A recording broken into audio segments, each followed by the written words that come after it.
Sup, homies. On this episode of Mothman and the Bible Belt, Huntington-based rapper and filmmaker Trey Cobb, a.k.a. Mr. Awful, gets real about his hip-hop career, movies, and shares his dope rhymes. Cobb discusses Huntington's homeless situation and a recent fundraiser he did for Huntington City Mission. He dishes on film festivals and whether or not he's anything like his horny alter ego, Mr. Awful. Coming up next.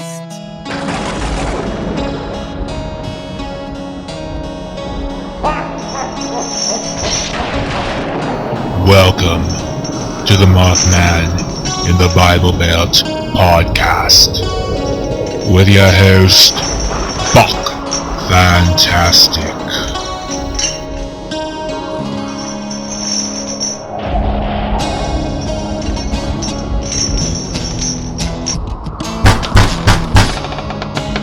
Girl Scout cookies. Trey Cobb is a rapper and filmmaker living in Huntington, West Virginia. As Mr. Awful, he's released 5 records. His collaboration with Buni Muni on 2021's In the Couch and the accompanying music video exposed the foul-mouthed rapper to a broader audience. In our interview recorded in May, he sets the record straight about the real man behind raunchy rap artist Mr. Awful and what the women in his life think about his controversial lyrics. Join me, your host, Buck Fantastic, for an all-new, super exciting episode of Mothman of the Bible Belt. It's a eclectic chit-chat of otherworldly origins. Hey, Trey, welcome to the Mothman in the Bible Belt. How are you doing this evening?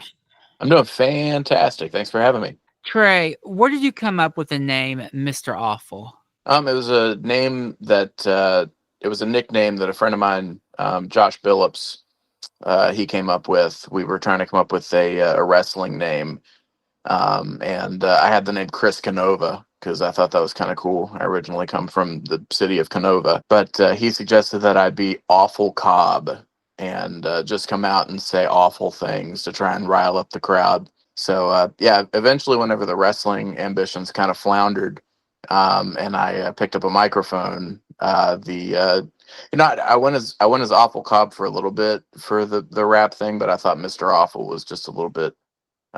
It just stuck with you a little bit better. A lot of rappers go by like Lil or Young or whatever. I thought Mr. was a little bit more authoritative. I like it. Does Mr. Awful reflect you as a human being or as an avatar? It definitely reflects me as an avatar. It's a character that kind of has allowed me to let out sort of an inner deviant, I guess. I've always been a fan of like wrestling bad guys, and they have always kind of let loose through their characters. They, you know, it's a wrestling personality is your personality dialed up to 10. It's just your regular, sort of like Steve Austin, was sort of an anti-authoritarian redneck character who just wanted to beat up his boss, which I feel like a lot of people could identify with at one point. So yeah, that was kind of what I was going for. It was just me dialed up to a 10, sort of angry, sexually frustrated, sort of being. Did you always want to be a rapper? Yeah, kind of. I'd come up with some ideas whenever I was in like high school, middle school. I'd always had ambitions of like, wouldn't it be weird? Because I was sort of the quiet kid, like the good boy in school. And a lot of people, I was always sort of aching to break out of that shell. I just feel like if it was something I could have picked up and done well at, I felt like, people, friends, family just wouldn't have seen that coming. And they didn't. I eventually got pretty good at it and got a little bit of a following. And people from school still would meet me and be like, "Wow, I didn't realize that was you." So it's always neat to to meet somebody from middle school or elementary school, somebody that I haven't seen in 10, 15 years, and they're going to the Loud or something like that, and it's just neat to catch up with them and sort of show them like, hey, I did it. I'm not just smooth, innocent Trey with the highlights anymore. I'm kind of a badass. Your last LP is 2024's The LP EP. Do you have any new music coming out anytime soon? So yeah, I'm working on a couple of things. Something that's kind of characteristic of my style is that I use instrumentals made by other people. At one point in time, I would make my own instrumentals, but I wanted to focus more on, like, becoming a better lyricist and kind of, breaking out of the shell again, becoming less awkward behind the microphone and kind of, figuring out what it was that the current audience wanted to hear.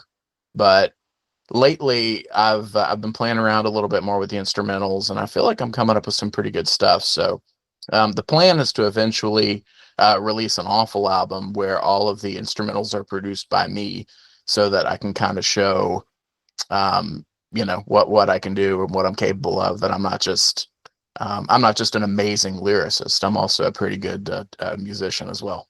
Who does your music? A lot of people. For instance, my song "Bleach" on Spotify. It's a channel called Unknown Instrumentals on YouTube, and they make all kinds of stuff. All kinds of sort of, and that is a musician. They use samples and actual instruments, and just all kinds of stuff to make their instrumentals. But I took one instrumental and another one that they had made, and sort of put the two together and made Bleach into one kind of mega song. I don't even mind, she does this all the time. Spending all my money on shit I don't even like. She like all of my pics, she smoke up on my six. She made me have a stroke, she be talking about our kids. I don't even mind, she does this all the time. Spending all my money on shit I don't even like. She like all of my pics, she smoke up on my six. She made me have a stroke, she be talking about our kids. Looking just like Granny, I'm gonna need to swallow a Zanny. I'ma buy her a brand new Mercedes and pray to God it'll get her mind off of babies.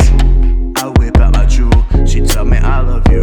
I let her hit it once or twice because I love her too. She made me wanna cry, the way she acts sometimes. She lay down on the floor and kick and scream until I buy her a new set of Fenty. I ain't even put insurance on a Bentley.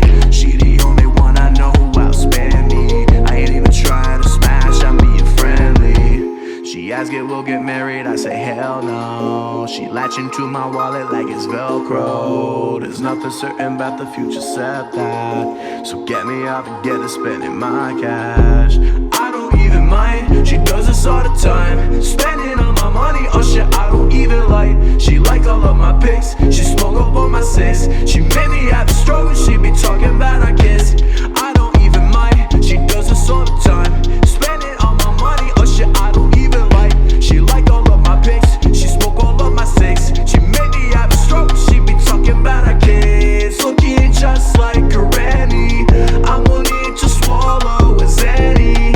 I'ma buy her a brand new Mercedes and pray to God it'll get her mind off of babies. This is so dedicated to a few ladies who wouldn't love me if my music didn't pay me. I wouldn't mind seeing them together in pasties. I'm sitting in an asylum hallucinating. We have the capability to make the world's first bionic man. Better than he was before. Better, stronger, faster. I don't wanna sit around doing nothing. The inside world got me sucked in. I don't wanna die on the couch in my apartment. I feel like I'm in an insane asylum. I don't wanna sit around doing nothing. The inside world got me sucked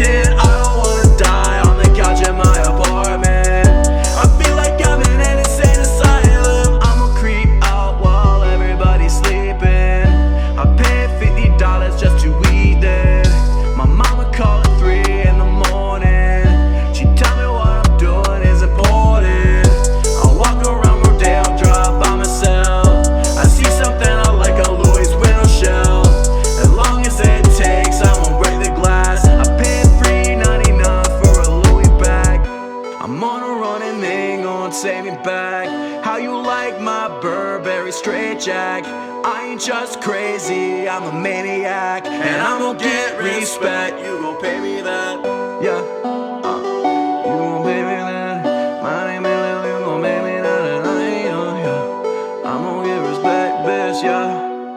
I'm gonna get respect, I'm gonna do something. The goal was to make a song that was like, there are some songs that are one song, but they're actually two songs. And I kind of wanted to go for that sort of niche market of like bringing it up into the conversation. Like what, and I can't think of any right now. I think Band on the Run is the first one that comes to mind. Weirdly, Paul McCartney, that song is like three different songs. So I don't know, maybe eventually I'll break into the, picking three instrumentals out and just cramming them all together into one big song. But I want to talk about your salacious music. On Save the Princess, you rap about titty fucking the princess. Are you referring to Princess Peach from the Super Mario Brothers universe? so that song is actually a freestyle. A friend of mine, Slump, made it. I went into his studio and he was showing me a bunch of different instrumentals, and one of them sounded sort of medieval. And I started thinking about princesses, knights, all that kind of thing. And a couple things inspired me for that. Both of them are located at Old North Arcade in Huntington. One of them is, I'm not sure if it's still there, but it's a Black Knight pinball machine, and it just mocks you mercilessly.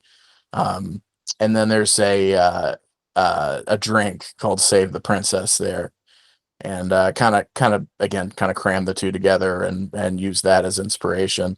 Awful is basically a supervillain porn star. That's kind of how I always looked at it. Collaborating with people like Alexis Texas and Mia Malkova. So I always thought that sort of the dirty aspect of Mr. Awful always fit.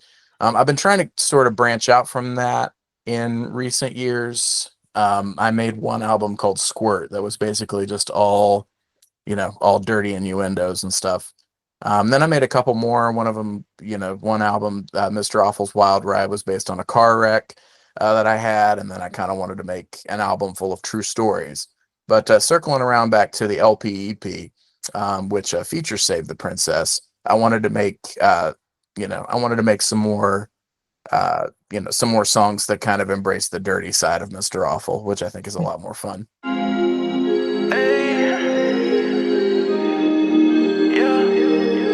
Sometimes you just gotta get in there and fucking raid the castle and kill a bunch of people. Say the princess, but she gets to say the princess. Catch a ride on with the king, Mr. Awful in a Lambo. Oh, say the princess, yeah. Take that bitch on, princess, yeah. I'm a titty, fuck the princess, yeah. Put that bitch on her knees and, yeah. Storm the castle, 18 years old, rob the cradle. Then I loot for gold in her asshole. With a green sash, you cannot behead me. You are not able. I say the princess, and she tryna take my hand, but I was just tryna get some pussy while I rule the land. My name is Mr. Awful and I do not take on stress, so it's nothing, I'll be on my throat with more than one princess. Say the princess, she my nasty ass bitch. Say the princess, and I left her in a ditch. Say the princess, got some raw head in my carriage. Say the princess, that don't always mean marriage. Say the princess, before she gets to. Say the princess, catch a ride on with the king, Mr. Awful in a Lambo. Oh, say the princess, yeah. Take that bitch on, princess, yeah. I'm a titty, fuck the princess, yeah. Put that bitch on her knees and, yeah. On Banshee, you rap, all the girls that turned me down in high school on my sofa, booty like a cantaloupe, she must have gone to Kroger. Where do you come up with it? It's amazing, the rhymes and stuff. It's so campy a little bit, I wasn't Were you shopping? A little bit. I wasn't I wasn't what you'd call a ladies' man in Mhm. high school. I was pretty, I tried, definitely. I felt like, I just was a little bit more romantic than what, like, what younger people are looking for. I was looking for more of like, a commitment, kind of a hopeless romantic, and all my friends were more focused on sort of getting it, and that just didn't really vibe with me. And then eventually I kind of found that voice in myself of like, oh, okay, Um, but yeah, that's kind of a reference to. See, I whenever I was in school younger, I looked a lot different than I do now. Now I have like a beard, and I try to do my hair differently, and I came from a pretty sheltered environment, and I was sort of the classic mama's boy that was dressed by his mom every day, wearing like Aeropostale, and I had frosted tips and all that dumb shit. Woke up in a closet like my name is John Travolta. Always check the ID, must be 18 years or older. All the girls that turned me down in high school on my sofa. Booty like a cantaloupe, she must have gone to Kroger. Prop up on an ottoman, all them ass in the air. This one's for Instagram, I'ma go live and end up on Pornhub on her just like Kim Kardashian. Show her the pantry, lows, take off your panties, gross. Send a bitch home for the evening and swallow her Zanny. No. Girl like a banshee, we scream obscenities. I think she hate me, nah. We still dating. Why? Girl like a banshee. She really pretty, but can't she move? Had it with me cause of my attitude. I smoke too much, I spoke too soon. Me and my coffee's in my bedroom. I just got my dick sucked. Don't be looking for a selfie with my girl, cause I'ma say get fucked. I'm antisocial, about to go postal. Back off of me, or else I'm gonna beat you into a coma. I'ma go fast, I'm on a slalom, I'm no Kona. Pina colada, 5 minutes later, Williams Sonoma. Show her the pantry, lows. Take off your panties, gross. Send a bitch home for the evening and swallow her Zanny. No. Girl like a banshee, we scream obscenities. I think she hate me, nah. But we still dating. Why? Girl like a banshee, girl like a banshee, girl like a banshee. But yeah, that probably was part of the reason why I didn't vibe very well with the ladies. But yeah, Banshee was kind of a sort of coming into my own, and saying, hey, look at me now, all the people that ever rejected me. With Rolling Loud, you rap, I got hoes waiting in line. Hate to disappoint their thoughts, but I tried. My dick is so tired from going to orgies since 2019. What does your woman think about that track? Did y'all meet in an orgy?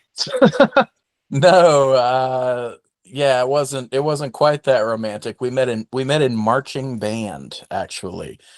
We met just kind of casually in high school, in marching band, and then in college we reconnected. Um, we got together on the night of my very first Awful show, which was at Puppet Night at the Woods in Huntington. It's just a tiny little, sort of no stage venue, and a bunch of people showed up. I was just kind of floored by the amount of people that were there to see me. Um, and she was in the crowd, and I think was maybe I don't want to speak for her, but she was maybe a little impressed by that. Then that night we made it official. So she kind of knew what she was getting into with the whole public sex stuff. But she's okay with it. She is very much down. I think she's big on freedom and sort of letting me be me, and I think understood that I came from the sheltered background that I mentioned earlier, and this was sort of an outlet for me to get that out. So she's still vibing with it. We're kind of the old couple now, and actually, the whole tell the thoughts that I tried. My dick is so tired. I'm going to orgy since 2019. That's literally just me being tired of my getting older. Maybe TMI here, but my libido's gone down. So like I'm not really trying to get it in as much as I was at one point. So we're more of it's kind of the romance that I was seeking whenever I was younger. The fulfillment of just kind of vibing with somebody that I love, who loves me, and finally getting a taste of unconditional love. So yeah, we're happy, and I think she's happy. Honestly, I'm just so fucking tired of the bitches. I just ghosted a 10-year awful screaming. Now they come a dime a dozen easy. Kings away the coming hot girl season. I've been bored at least since last year's Rolling Loud. And when she on top of me, it's like, bitch, I'm pulling out. Even if I wanted to, I could last another round. I tell a fine ass bitch to get dressed and don't make a sound. Take a Uber back to town and tell the hoes they wore me down. I got hoes waiting in line. Hate to disappoint the thoughts, but I tried. My dick is so tired from going to orgies since 2019. So now I'm retired, cause I read the signs. My doctor said awful, I think that it's time. I look at my phone and got messages piled from booty calls, all end up canceling now. I just ghosted a 10-year awful screaming. Now they come a dime a dozen easy. Kings away the coming hot girl season. I've been bored at least since last year's Rolling Loud. And when she on top of me, it's like, bitch, I'm pulling out. Even if I wanted to, I could last another round. I tell a fine ass bitch to get dressed and don't make a sound. Take a Uber back to town and tell the hoes they wore me down.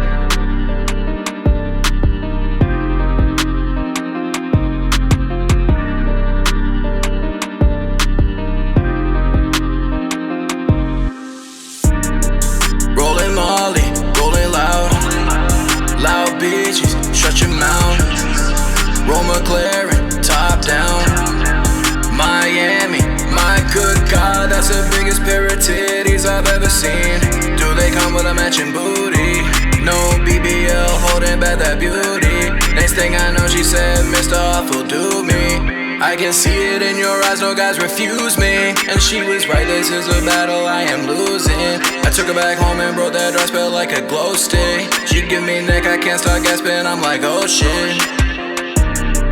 Rolling Molly, rolling loud. Loud bitches, shut your mouth. Roll McLaren, top down. Miami, my good God. Rolling Molly, rolling loud. Loud bitches, shut your mouth. Roll McLaren, top down. Miami, my good God. It's great that your girlfriend is okay with you letting your freak flag fly, you know. In your song Spooky, you rap about getting your peen bit. Did that really happen? Yeah.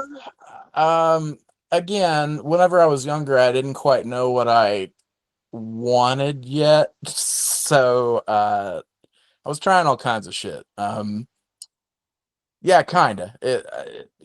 I didn't turn into a vampire, and she didn't like turn into a werewolf and all the stuff that's in Spooky. But that along with a song called Windbreaker, both of those were kind of formative, I think, for Awful, and kind of helped me to establish a style of just kind of outrageous sexuality. I'm so afraid that my heart will stop beating if I keep taking these hits. When I was in high school, I had a girlfriend who had marijuana tasting lips. She texted me one evening after trick or treat and said, I want a bite of your dick. She unzipped my pants, which made me relax, and then my dick got bit. She bit me. She bit me. She bit me. She sank her things into me. I think she might have hypnotized me when she blew me. She bit me. I pulled my teeth out my head with some pliers for you without you asking me. I made an origami heart out the letter you sent where you said stop harassing me. I'm so excited to see you this evening. I almost forgot my knife. I'ma cut off your face and wear it trick-or-treating, cause we are so you. I'm so afraid that my heart will stop beating if I keep taking these hits. When I was in high school, I had a girlfriend who had marijuana tasting lips. She texted me one evening after trick or treat and said, I want a bite of your dick. She unzipped my pants, which made me relax, and then my dick got bit. She bit me. She bit me. She bit me. She sank her fangs into me. I think she might have hypnotized me when she blew me. She bit me. In the evening when the moon is full and looking lit, something about it turns my babe to a horny bitch. The cemetery on the hill has the best view. Fuck her from behind on a tombstone under the moon. She looks in my eyes when we switch up so I can see her. Something about my baby girl has disappeared, but I ain't trying to figure out exactly what's weird. She fucked me like an animal in this atmosphere. Then the tombstones start moving, the ground shakes beneath us and kills the movement. The dead rise from the graves and start grooving, but babe don't mind an audience to watch her screwing. She pushed me to the ground and climbed on top of me in the pouring down rain, middle of the zombies, dancing to Michael Jackson in the cemetery. I ain't ever come so hard. We are so fucked up, I love every moment. She loves to get so drunk, watch her dance on top of the armchair. And I'm high as fuck, cause we're puffing on kind buds. Yeah, we are so fucked up, I love it, we are so fucked up. Yeah. A friend of mine who kind of helped me get into this and get comfortable told me that, you know, there are a lot of rappers who are small time and they don't really have millions of dollars and all the thotties on them and all that. So like, you really just kind of have to have the confidence to lie about that kind of stuff. So yeah, I do like to blur the line between what actually happened and what didn't happen, but short answer, yes and no. If it ever happened, I didn't like it for very long, or at least it wasn't something that stuck with me. Who inspired Nasty Ass Bitch? So I was sitting, I forget where we were, but I was waiting for my girlfriend to come out of some store, and another instrumental maker that I really enjoy is Geekins on YouTube, and he made the instrumental for Nasty Bitch, and I wasn't really thinking of one person in particular. I was thinking about like a bunch of stories that I'd heard from my friends about stalkers and revenge porn and stuff like that. And I kind of thought it would kind of work interestingly with the beat. And I kind of just started saying, nasty bitch, nasty ass bitch. And it was like I kind of added more to it. Like I knew the song wanted to be called, or I knew I wanted the song to be called Nasty Bitch, but the more that I kind of started rapping with it, it was like, it can't just be nasty bitch. It has to be nasty ass bitch. And then it kind of came from there.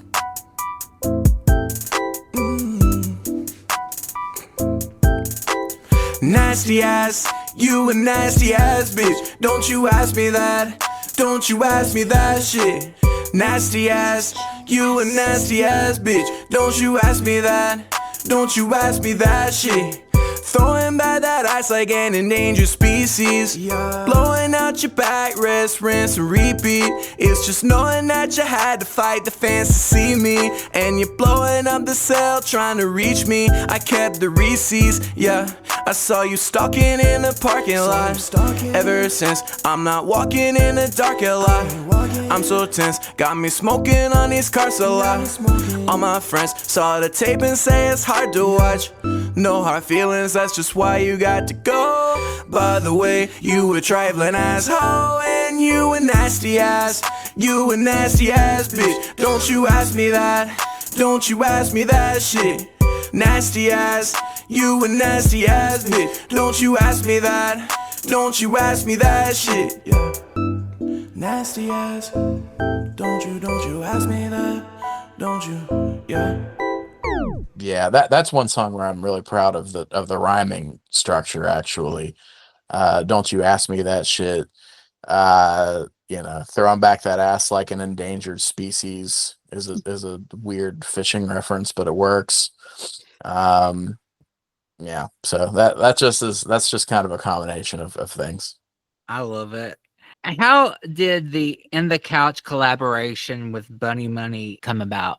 So a lot of my stuff happens by accident or by it just kind of all works out. I was introduced to Bunny by a mutual friend. She was a professor at Marshall University at one point, and I guess told everybody that she was a musician, and she is very talented. So I kind of started hanging out with her more, and eventually, she was listening to my stuff, I was listening to her stuff, and we started messaging back and forth, and it was like, you want to collab on something, and then a friend of mine, Sean Seaman, he goes by Zor Roger. He had a few instrumentals. That was back when I was working with Exclaim Records in Huntington. They're not doing too much anymore, but uh, yeah, Sean was pretty instrumental in no pun intended, was pretty instrumental in the instrumental. He sent me a few, and I was an instrumental. If I want to do something with it, it hits me within 3 seconds. Like if I know instantly by the drums, by the hook, by like just in 3 seconds, I know if I want to use it or not. And the In the Couch instrumental just kind of had me, and I was working an at home call center job at one point, and was sitting there and just kind of thought that the hook in the couch would work. I'd always wanted to do something with In the Couch. I just think it's kind of a playful way of saying super stoned. Sour shit, put me in the couch. I'm smoking that OG shit, put me in the couch. I'm struggling to breathe in, couldn't figure out why it took a few of these is to put me in the couch right now. Yeah, it just kind of came from there. I started adding, it's almost my voice, my words. It's almost like I would liken it to kind of percussion, sort of adding that to the beat, and the rest is history. I just kind of came up with sour shit, put me in the couch, and then she sent a whole verse, and I had gotten comfortable with making 2 minute songs before because I'm a big Green Day fan. They make sort of 2 minute boppy hits that just work. They're very listenable over and over again. And once she sent me her verse, I was like, well, I don't need to do anything else. That's she just said it all. Like I have the hook, I have the chorus. Um, so it's kind of interesting. That song is really a Bunny Money song, but featuring Mr. Awful. But it just kind of ended up on the LPEP and on my Spotify, and I kind of orchestrated the whole thing. So it ended up being Mr. Awful featuring Bunny Money. But yeah, that's kind of how that came about. We never did anything else. I just don't think we needed to necessarily. That was strong enough. And the Couch Mania went on for like 2 years. We were doing that song everywhere. Who's got more ghetto street cred, you or her? Yeah, definitely her. Definitely her. She's yeah, she's something else. I am very and I don't want to break the fourth wall too much, but I am very sort of suburban white boy, kind of playing the role of badass rapper. But yeah, she is out there doing everything, interacting with everybody, and kind of has the whole feminist movement in Huntington in the palm of her hand. And she is an efficient leader for girl power in our area. So yeah, I would definitely say that she has the most street cred. The video is funny. Was it your idea? It was sort of a combination. We excuse me, we all got together. It was me and Bunny and Dylan, who's behind Good Trouble, who produced the video, and Caden Tooley, and we all kind of contributed our own ideas. Um, it was very much a group effort. So I would say that I kind of was the inspiration for the song, I guess, or came up with the song. And from there, Dylan heard it, really liked it. Caden heard it, really liked it. Bunny was down for a music video. Um, I got to give Dylan credit. He definitely had the resources to pull that off. He's the owner of the couch, and kind of shot the older parts with the car that took place at the Pumpkin House, which I thought in Canova, which I thought was kind of cool. But yeah, that was a group effort, definitely. How long did it take to shoot? I want to say about a month after it's all said and done. Bunny Money sewed all of the pillows that are in the video. Wow. Every single one of them. I use one of them as a body pillow now, actually. The smoking that OG shit pillow, which is long. It was just big enough. Somebody offered to buy it off me, and I said I need a body pillow. So I figured I just use that one. Um, but yeah, she made all the pillows, and that took a little bit of time. And then it took an evening to shoot all the actual couch stuff. So altogether, I would say about a week of production, and then it was out in less than a month. It was ready for localization. I want to say 2022 is when that came out. We brought the couch. I borrowed my grandfather's truck, and we brought the couch and put all the pillows on it. And there's a really cool photo of Shalem, who's a big artist in this area, sitting on the couch, surrounded by all the pillows, and he's holding one of the awful belts. And yeah, it was a really neat experience that went on for, like I said, it went on for 2 years. People just never got tired of that song. Trey, you rap a lot about bitches. Does your mama ever accuse you of being a potty mouth misogynist pig with your lyrics? Not really. I can't say she's come to a lot of awful shows, just because it's kind of weird. Neither she or my sister have come to a lot of awful shows. It's maybe a little weird to hear her son um, rapping so much about his sex life, no matter no matter how imaginary it might be. She's never the only thing, and I'll get serious here for a moment. The only thing she ever was against was one time I have a song called Problem, which is, in my opinion, it's the closest thing to a gospel song I'm ever gonna write, because it's literally just like, thank you God that I thrive under such you know conditions, I guess, scrutiny, or whatever you want to call it. But one time I did it on stage at Black Sheep in Huntington, RIP.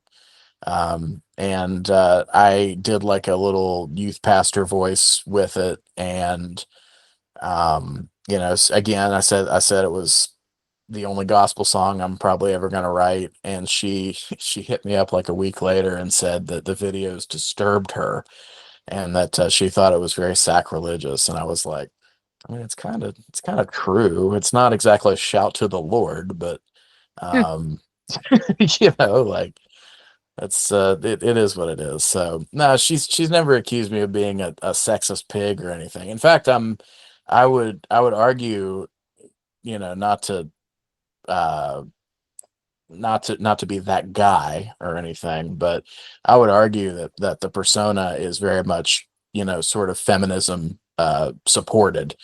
I always try to I try to set an example of what not to be, if anything, by sort of being unapologetic. It goes back to being a bad guy.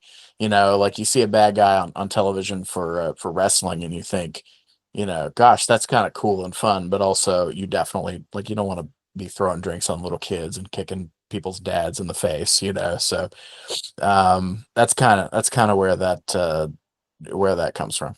So Mr. Awful is a misogynist, but Trey Cobb is Mr. Pro Titty. Yeah, I'm super.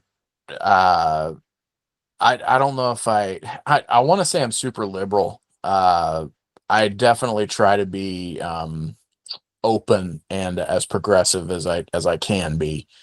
Um, I'm never closed off to changes in my mindset or I always feel like there's stuff to learn or stuff that people can teach me even if I don't quite grasp it yet. I never close myself down to criticism or to new concepts that maybe I'm not introduced to. But yeah, I have absolutely no problem with anybody. I'm not a hateful person at all. I feel like I'm very supportive. Try to go out of my way to support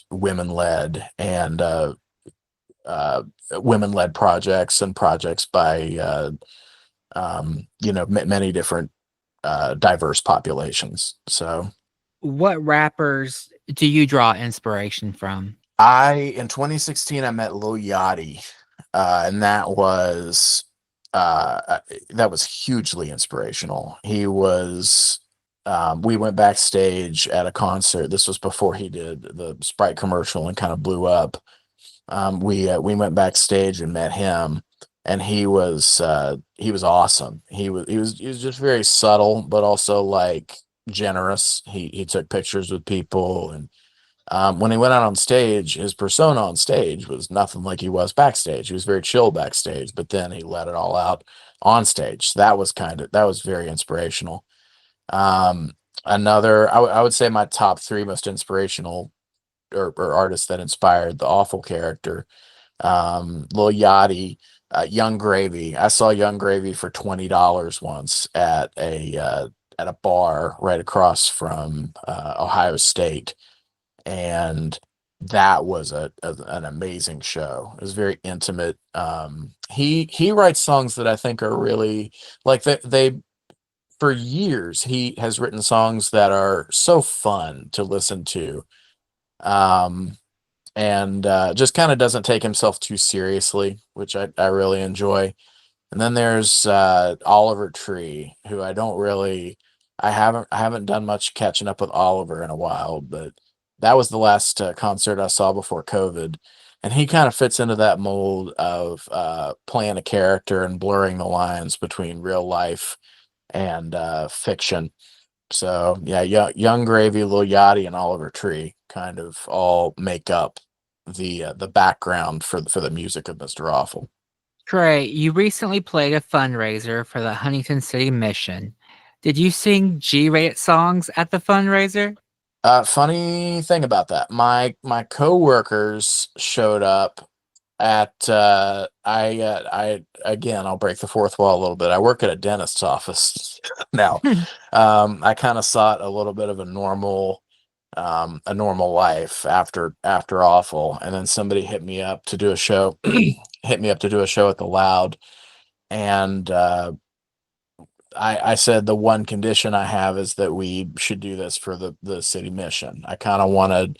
I spent my whole career, if you want to call it that, provoking people and kind of pressing buttons. And this time I wanted to do some good. I felt like it was time to do some good with the awful character. But yeah, my coworkers from the dentist's office, the all of the doctors came, all of the clinical staff, the receptionists and my bosses, all came to the show. So I kind of did have to put on the rated G cap a little bit for that routine. They came early and had to leave late because they had continuing education that morning and had been awake all day, so they were just really sleepy. So I figured I'd do the Loud shows run late, so I had to do a show for them or at least a set for them. So yeah, I definitely I didn't break out windbreaker in front of my coworkers. Did you feel violated censoring yourself? Not really, not anymore. I kind of was willing to censor myself. years ago because I wanted to do like 9th Street Live and Live on the Levee and all those big acts that like Massing does and Of the Dell and stuff like that. I wanted to be like a, sort of a mainstream rapper in this area, until I said fuck it and just, let my freak flag fly. I felt like maybe at one point it was biting the bullet, or that's the way that it felt to censor myself a little bit. But now not so much. I've kind of become lax about the awful character, and um I don't really take it as seriously as I once did, I guess. I'm more about having fun now. You have a little animation short called Panhandlers Out. Was this based on Huntington homeless folks? It was. Um our mayor right now is I don't want to mince words. Our mayor right now is a monster. Um, I actually saw him today driving around, and the sight of him just makes me angry. He is ruthless and heartless, and less, I feel like, is a good word to describe him. Actually, he lacks many things, including empathy, and he has no empathy for the unhoused in our community. He has no empathy for the animals in the animal shelter, which he is currently defunding. He wants to move the mission and the buildings that house the unhoused and help the less fortunate in our communities, or in our community. Um, he wants to put that all on the back burner and sort of hide them away so that the people who are more fortunate can be happier and live sort of a blind life to the people with these problems. And that makes me angry. I think he wants to I think his goal is to turn a collective blind eye to the issues that plague this state. And I think by moving those problems out of the city, he thinks that he can make people here, happier, and he might be able to, but also that doesn't take care of the issue at all. Um, there are so many people who are on the side of the road who hold signs, and you pass from Walmart to where I live, you pass at least 4 to 5 people with signs on the side of the road saying, "I'm hungry, help." And he is making life very hard for people who are just trying to survive. So I wanted to make a short. I've made goofy shorts in the past. I have a little animation studio that's doing pretty well, Studio Twee. And for this past for the Appalachian Film Festival, I wanted to submit a film that sort of mirrored the problem in our area. How do you think Huntington and the state of West Virginia can best assist the homeless population? By not ignoring them. Amen. Um, we there are a lot, the affluent in this community, I feel like, never want to leave because they can be ultra powerful here, and aren't necessarily interested in helping out a community that has helped them to thrive. I feel like a good first step would be to just stop ignoring the problem. What's your thoughts on all the sick, fucked up shit coming out about rapper and producer Sean Diddy Combs? I've been following Rape, it a little bit. sex abuse, baby oil. I haven't been following the trial too closely. My girlfriend is definitely, she's sort of a true crime fanatic, so she definitely follows that stuff closer than I do. But I think it's indicative of a problem that goes beyond hip hop, and kind of I feel like sexual abuse is a problem that also gets ignored, especially in entertainment, kind of a collective casting couch. And It's I widespread. I don't think in my lifetime it'll ever be fully addressed. I think getting Diddy on all these charges is a start, but I just think we got a lot of work to do. You recently placed first place at Marshall University's STEAM Film Fest for your short Governor Mothman. You got $250 and a consultation with an Emmy nominated filmmaker. Did you know that I ran a fake campaign as Mothman for governor 6 years ago? Really, that Yeah, yeah, it was I a wish complete parody. It was funny. I thought it was funny. well, I thought that it would be interesting if actual monsters were they kind of are in charge of our Mhm. government right now, but um, I thought it'd be funny if like actual monsters with wings and claws argued about trivial shit. And also, Governor Mothman, I feel like has a lot of has a lot of like animal humor in it too. Mothman is very interested in lamps. Um, One time, Seth MacFarlane did a panel that Bill Maher was the moderator of, and he said that Bill Maher said that something that he liked about Family Guy was that when you need Brian to be a dog, he's a dog, or when you need Stewie to be a baby, he's a baby. So Mothman, even though I feel like it's funny to hear him talking about like politics and the budget and fixing the roads and all that, um, it's also really funny to hear him go back to his roots and talk about lamps and stuff like that. But yeah, maybe we can get that campaign started back up. Yeah, it's funny. It's funny lampooning politicians, especially in West Virginia where they're so ass backwards. And that's just not Republicans, it's also Democrats too. Last October, you won the Best in Fest award for your horror short Stillness at the Foundry Horror Film Fest. Did you feel like you climbed Mount Everest winning that award? Well, winning that award was really special. I wasn't expecting that at all.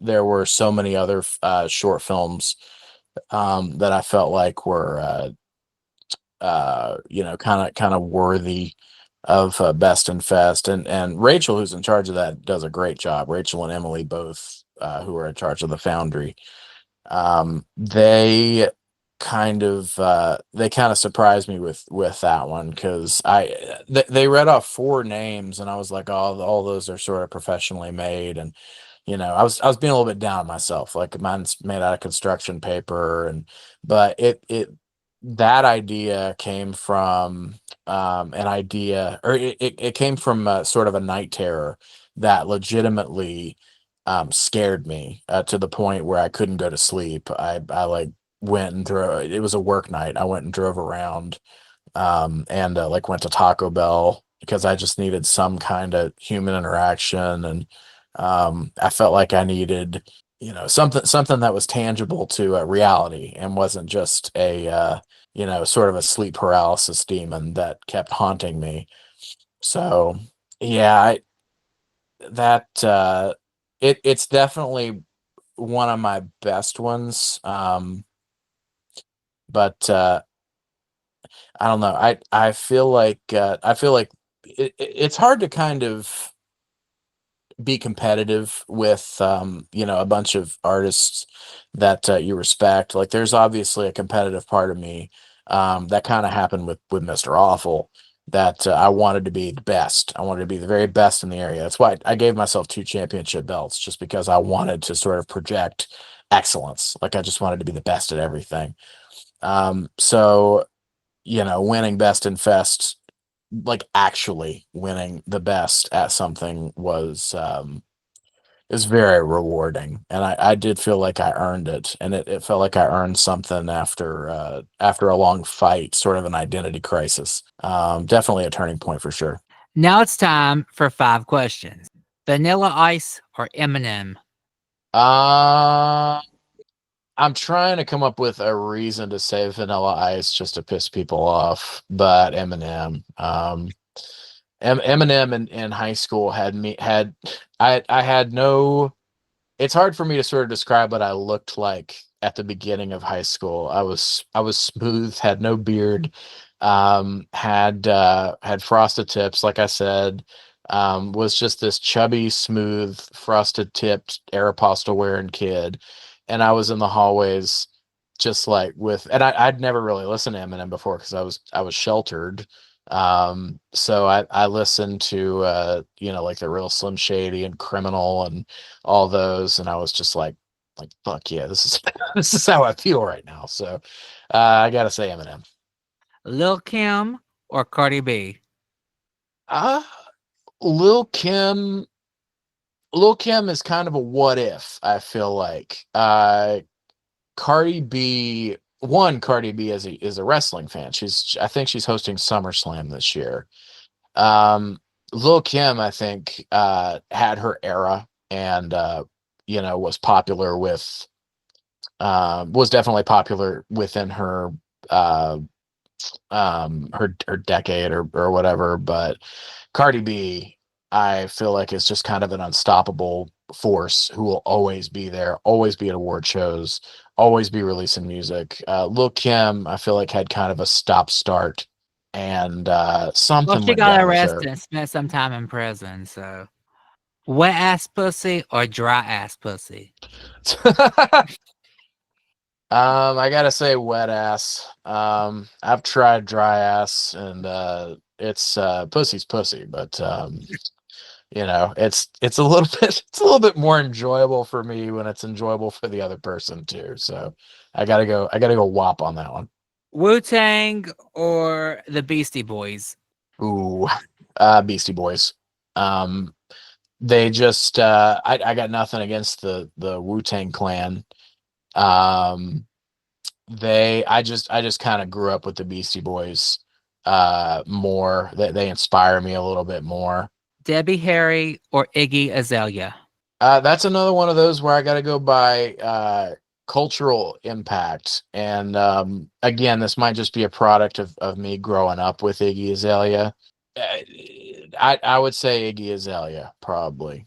I only really know one song by her, and also that freestyle thing that she did at a music festival that was awful. I saw Debbie Harry and Blondie in 2010, and Debbie was still wrapping up a storm. That's all I got to say about that. Well, good for her. I'm happy for her. And she was pushing 70. Really? Yeah. Wow. Is she still going? There's supposed to be a new Blondie album coming out this year. I'm not sure how that's going to go because the drummer just died a few weeks ago. So it's like, but I mean, Debbie and Blondie had the first rap #1 with Rapture. That's why I threw up Debbie Harry's name. I mean, she's not by far the originator of rap, but Blondie was the first band to have a rap #1. So just slide, throw Debbie's name out. Hell yeah, respect. I want to thank my special guest, Trey Cobb. You can follow him on Instagram at TreyCobb304 and view his animation on his Studio Twee channel on YouTube. Mr. Awful Music can be streamed on Spotify and YouTube and purchased on Apple Music and Amazon Music. For Mothman and the Bible Belt podcast outlet updates, guest bios, episode breakdowns, and links to social media, please check us out on the web at www.mothmanandthebiblebelt.com. Thanks for listening.